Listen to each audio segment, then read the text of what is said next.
Cover up the drug operation inside before she called the cops after finding children unresponsive during nap time. All of it because of fentanyl. A 1-year-old died. Meanwhile, New York police are still looking for the daycare owner's husband. Eyewitness News reporter Stefan Kim is live in Lower Manhattan, where the suspects are going before a judge. Stefan? Well, Sade and Bill, when asked if this daycare was just a front for a drug operation, the U.S. attorney wouldn't comment. But he did say this had been going on for months. Seconds before Mendez called 911, she called a co-conspirator. Minutes later, a co-conspirator arrived at the daycare. Minutes later, he left the daycare and fled out the back alley, carrying 2 full shopping bags. And all of that happened while the children, the babies, were suffering from the effects of fentanyl poisoning and in desperate need of help. The U.S. attorney for the Southern District of New York alleging an attempted cover-up at a daycare in the Bronx.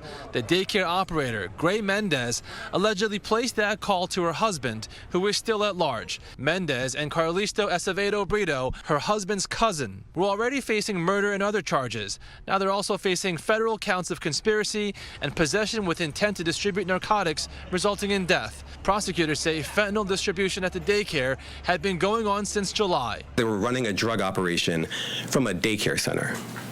A daycare center.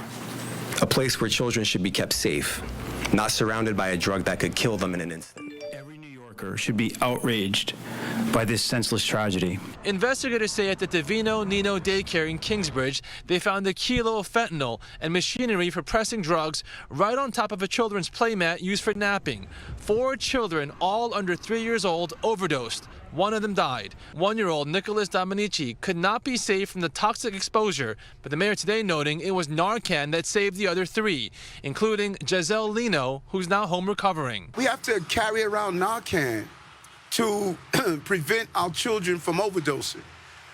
I mean, if that is not an indictment on our society, how far we've gone from who we should be. The federal complaint also alleges Mendez deleted more than 20,000 incriminating text messages.